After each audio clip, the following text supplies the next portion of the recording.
Regardez cette image.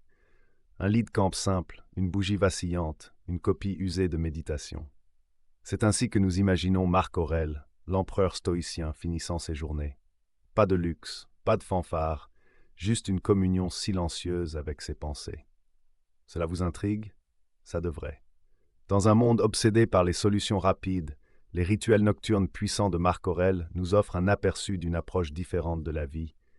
Une approche qui met l'accent sur l'introspection, la résilience et la quête d'une clarté intérieure. Plongeons profondément dans le premier pilier des rituels nocturnes de Marc Aurèle, l'examen de la journée. Imaginez l'empereur romain, l'homme le plus puissant du monde, assis seul dans ses quartiers sous le vacillement d'une lampe à huile. Non pas pour planifier des conquêtes militaires ou des intrigues politiques, mais pour se juger lui-même. Il pratiquait une forme d'auto-examen qui dépassait de loin les ruminations oisives. Il a appelé cela une inspection quotidienne, et c'était un exercice de responsabilité radicale. Il ne s'est pas contenté d'enregistrer les événements de la journée, il s'est engagé dans un dialogue impitoyable avec lui-même.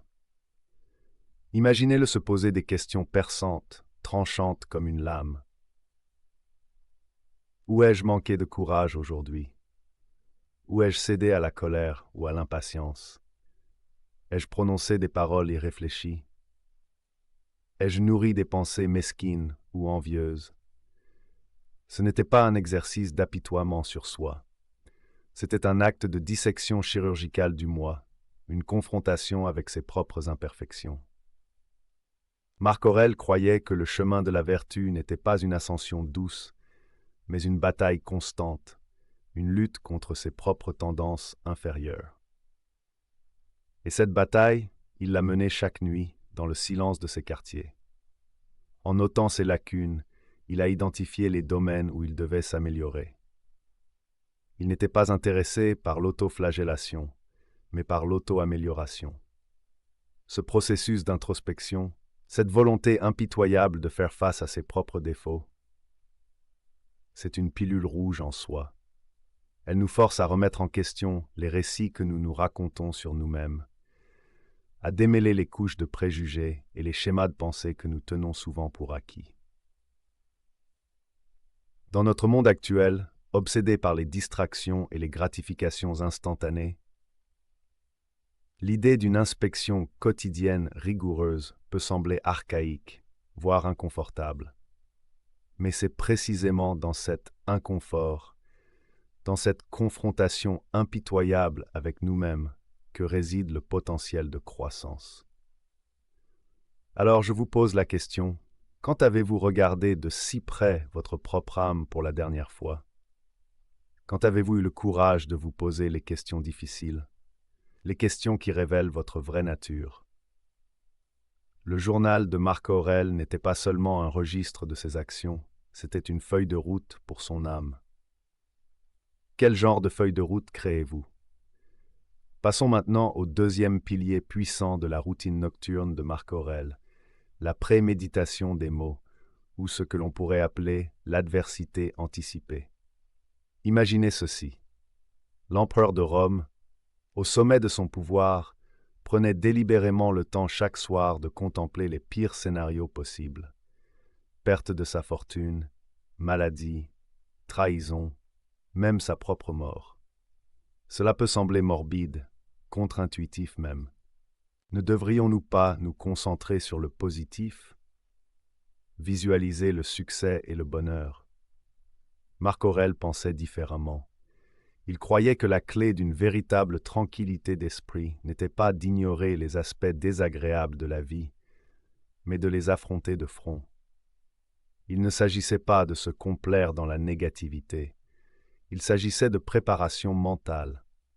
Comme un général répétant des manœuvres militaires avant la bataille, Marc Aurèle préparait son esprit au coup du sort.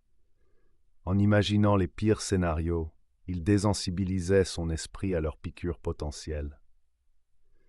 Imaginez la puissance de cette pratique. Lorsque l'adversité frappait inévitablement, Marc Aurèle n'était pas pris au dépourvu.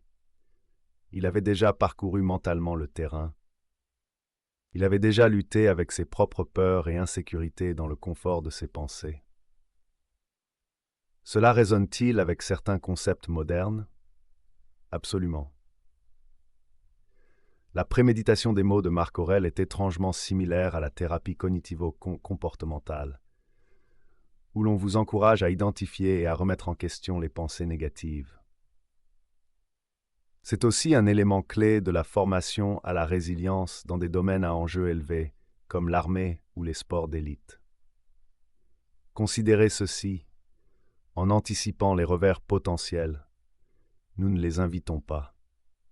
Nous nous y préparons simplement. Nous construisons une force mentale, une résilience qui nous permettra de rester debout face aux tempêtes de la vie.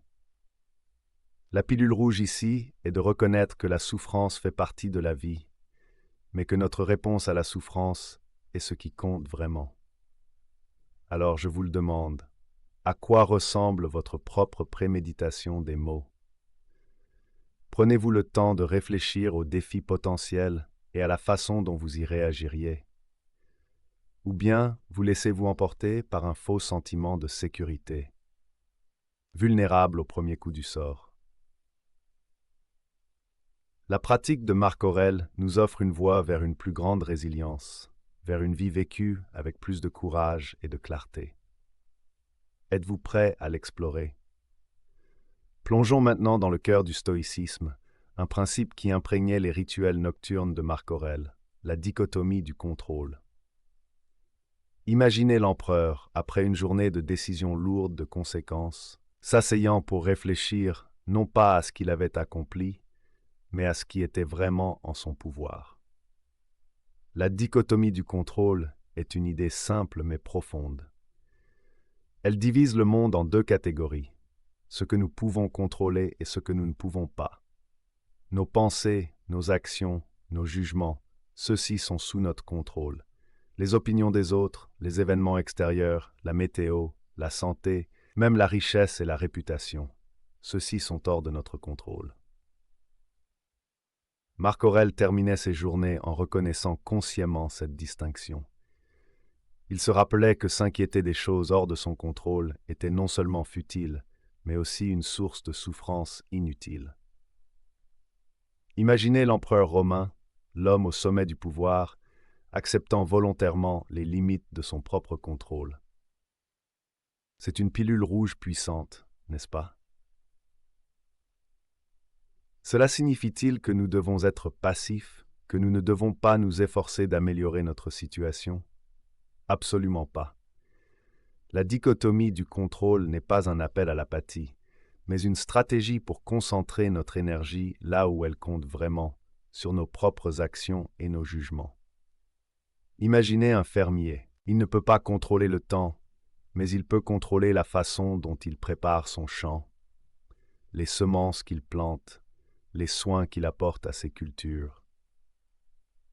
De même, nous ne pouvons pas contrôler les événements extérieurs de la vie, mais nous pouvons contrôler notre réponse à ces événements.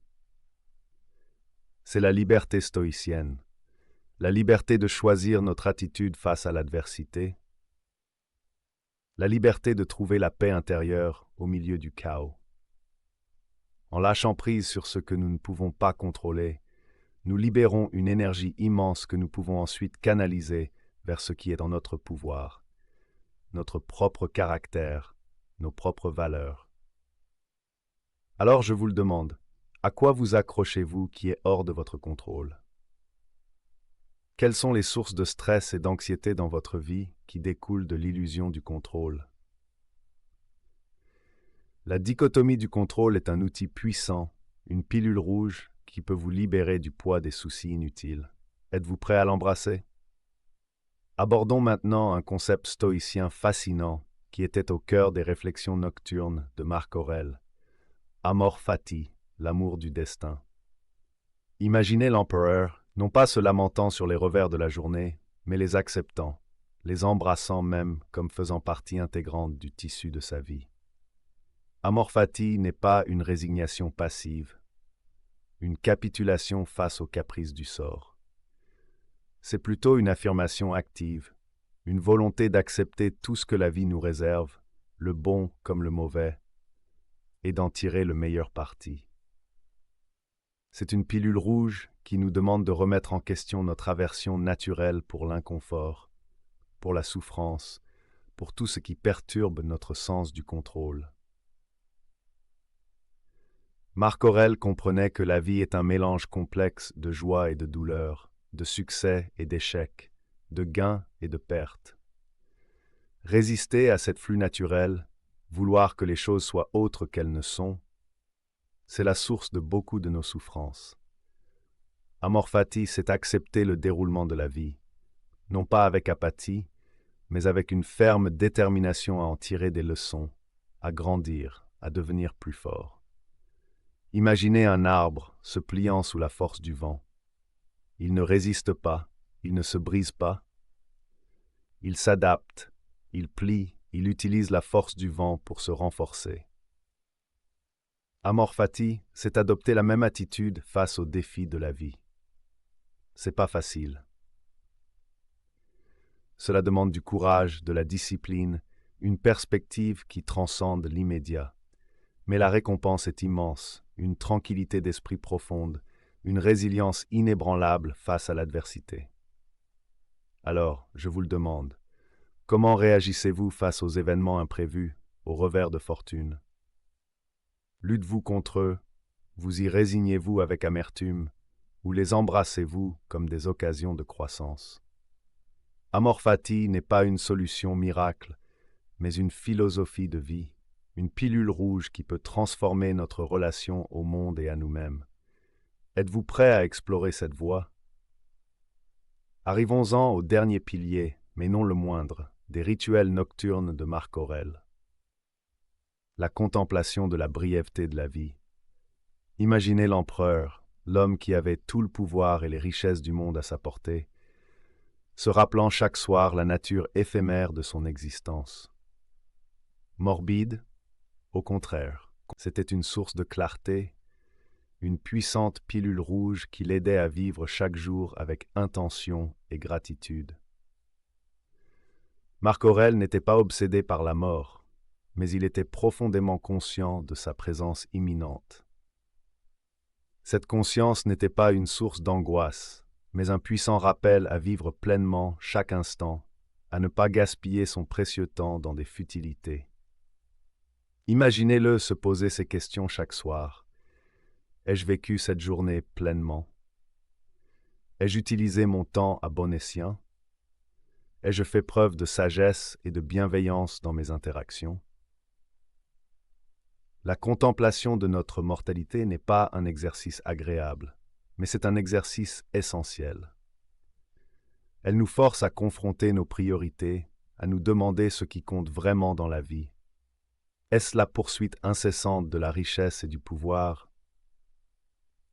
Ou est-ce la cultivation de la vertu, la recherche de la sagesse, la construction de relations significatives? Cette prise de conscience de la brièveté de la vie résonne avec les philosophies existentialistes modernes. Nous sommes jetés dans ce monde sans mode d'emploi et nous sommes libres de créer notre propre sens, notre propre but. Mais cette liberté s'accompagne d'une responsabilité, la responsabilité de vivre authentiquement, en accord avec nos valeurs. La pilule rouge ici est la réalisation que le temps est notre ressource la plus précieuse. Chaque jour qui passe est un jour de moins. Cette pensée peut être effrayante, mais elle peut aussi être incroyablement libératrice. Elle nous incite à vivre avec urgence, à poursuivre nos passions, à chérir chaque instant comme un cadeau précieux. Alors je vous pose ces questions. Comment utilisez-vous votre temps? Êtes-vous satisfait de la façon dont vous vivez votre vie? Si vous saviez que votre temps était compté, que feriez-vous différemment? La contemplation de la brièveté de la vie n'est pas un appel au désespoir, mais un appel à l'action, un appel à vivre pleinement, ici et maintenant. Êtes-vous prêt à répondre à cet appel? Merci beaucoup d'avoir regardé. Si vous avez aimé cette vidéo, N'oubliez pas de mettre un pouce bleu et de vous abonner pour plus de contenu comme celui-ci.